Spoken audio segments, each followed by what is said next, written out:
সেয়া হৈছে খেতিপথাৰ আৰু খেতিপথাৰত ৰোৱনী দাৱনীয়ে এনেদৰে সুন্দৰভাৱে ধান ৰোৱা দৃশ্য। এই দৃশ্যটোৱে সঁচাকৈ অন্তৰ চুই যায়, কিয়নো এই খেতিয়কসকলে যি ধৰণেৰে ধান ৰুৱে, ধান বোকাত সোমাই সোমাই ধান পুলি ৰুৱে, ধান পুলিৰ পৰা ধান হয়, ধানৰ পৰা চাউল হয়, আৰু সেই চাউলেই আমাৰ অসমৰ প্ৰধান খাদ্য হৈছে ভাত। ভাত খাবলৈ হ'লে আমি চাউলখিনি বইল কৰিব লাগিব, ভাত বনাব লাগিব, আৰু এই চাউলখিনি হ'বৰ কাৰণে, বনাবৰ কাৰণে কিমান মেহনত কৰিব লাগে খেতিয়কসকলে। বোকা পানী খচকি খচকি হাল বাই, মাটিত ভুই ৰুই, আৰু সেই ধানখিনি পকিলে কেতিয়াবা আকৌ গৰুৱে খাই দিয়ে, বা বতৰ বেয়া হ'লে ধানখিনি নষ্ট হৈ যায়, আকৌ ধান চপায় বা ধান ৰুৱে।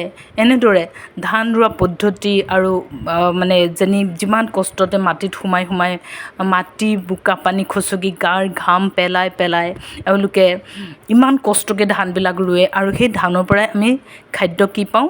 ভাত, চাউল পাওঁ, চাউলৰ পৰা ভাত পাওঁ। সেই চাউলখিনি হ'বৰ কাৰণে খেতিয়কসকলে কিমান কষ্ট কৰে, সেই কষ্টখিনি আমি অনুভৱেই নকৰোঁ। কিন্তু ভাতখিনি পেলাবৰ সময়ত আমি এবাৰো ভাবি নাচাওঁ যে এই চাউলখিনি তৈয়াৰ কৰিবলৈ যাওঁতে কিমান কষ্ট কৰিবলগীয়া হৈছে, গাৰ ঘাম মাটিত পেলাবলগীয়া হৈছে, আৰু বোকা পানী খচকি খচকি বোকা পানী স্কিনৰ কালাৰ বোকা হৈ গৈছে। সেই কথালৈ কাৰোৱে মনত নপৰে, কাৰো ভ্ৰক্ষেপ নাই সেই কথালৈ।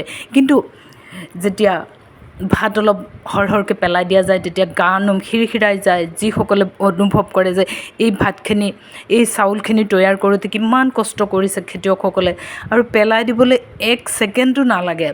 আধা খাই আধা পেলাই দিয়া চৰিত্ৰৰ মানুহবিলাকক দেখিলে সঁচাকৈ গাৰ নোম আপোনালোকৰ শিয়ৰি নুঠেনে? মোৰ কিন্তু উঠে দেই। কিয় উঠে?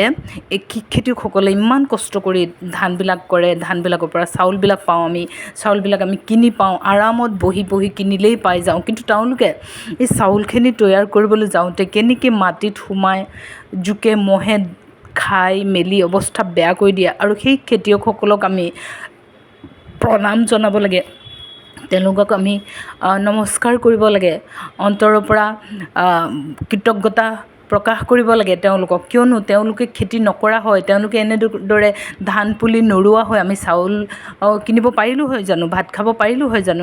নোৱাৰিলোঁ হয়।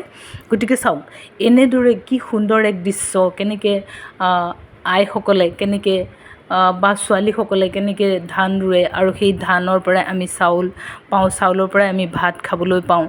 কেতিয়াবা দেখা যায় বুফে ছিষ্টেম, য'ত নেকি ভাত আলাই আথানিকৈ পেলাই, অলপ খাই অলপ পেলাই দিয়ে, তেতিয়া বহুতেই খং উঠে, আৰু বিশেষকৈ মই সহ্য কৰিব নোৱাৰোঁ। আৰু কেতিয়াবা মই কৈ পেলাই মই অপ্ৰিয়ভাজন হৈছোঁ যে এনেকৈ ভাত কিয় পেলাব লাগে, যদি খাবই নোৱাৰে অকণমান ল'লেই হয় নহয়, এনেকৈও কথা কৈছোঁ। সেই তেনেকৈ কোৱাৰ বাবদ মই বহুতবাৰ কথা শুনিছোঁ, টান কথা শুনিছোঁ, কিন্তু মই ভ্ৰক্ষেপ কৰা নাই। টান কথা কওক, কিন্তু মই এনেদৰে মোৰ চকুৰ আগত এনেকৈ ভাত পেলোৱাটো মোৰ সহ্য নহয়। সেয়েহে এনেকুৱা দৃশ্য দেখিলে মই একদম বহুত আনন্দ অনুভৱ কৰোঁ, আৰু মনত দুখো প্ৰকাশ কৰোঁ। কিয়নো দুখ এইটো কাৰণেই প্ৰকাশ কৰোঁ, কিছুমানে যে এওঁলোকৰ কষ্টৰ মূল্য বুজি নাপায়, এওঁলোকৰ কষ্ট সাৰ্থক হোৱাটো নিবিচাৰে, এওঁলোকে দুবেলা দুমুঠি খাবৰ কাৰণে বা ৰাইজক এই ধানটো তেওঁলোকে অকলে নাখায়, ধানখিনি হোৱাৰ পিছত বেচি পেলাই 2 পইচা পাব, সেই ঘৰ সংসাৰ চলাব। আৰু প্ৰধান কথা হ'ল এই ধানৰ পৰা যে চাউল হয়, এই চাউল আমাৰ প্ৰধান খাদ্য ভাত। গতিকে এই চাউলবিলাক যে মানুহে আনি পেলাই ভাত বনাই পেলাই যে আলাই আথানিকৈ আধা খায় আধা পেলায়, এইবিলাক জানো ভাল চৰিত্ৰৰ মানুহৰ কাম? আৰু যিসকলে ভাত আধা খাই আধা পেলায়, তেওঁলোক ইমানেই কি ক'ম আৰু, ইমানেই বেয়া মানুহ বুলি ক'ম নহয়, সঁচাকৈ বেয়া লাগে। তেওঁলোকে কিয় পেলাব লাগে? তেওঁলোকে মূল্য বুজি নাপায়। তেওঁ টকাৰ ঘমণ্ডি দেখাইছে নে কিহৰ ঘমণ্ডি দেখাইছে যে বহুত পইচা আছে আমি কিনি খাম, কি হ'ব এইখিনি পেলাইছোঁ, এনেকুৱা টাইপৰ কথা নেকি? কিন্তু ভাবি আচৰিত লাগে যে আধা খাই আধা পেলোৱা মানুহবিলাক কি চৰিত্ৰৰ মানুহ হ'ব?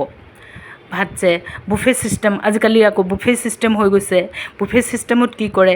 আধা ভাত একদম হেঁপাহ পলুৱাই ল'ব, মাছে মাংসই কাঁহীখন ভৰাই ল'ব, একদম ওপৰচনিকৈ ভৰাই ল'ব, ওপৰলৈ পাহাৰৰ দৰে ভৰাই ল'ব, লৈ পেলাই আধা খাব আধা পেলাব। এনেকুৱা ভাল লাগে জানো? খেতিয়কসকলক অপমান কৰা নহয় জানো?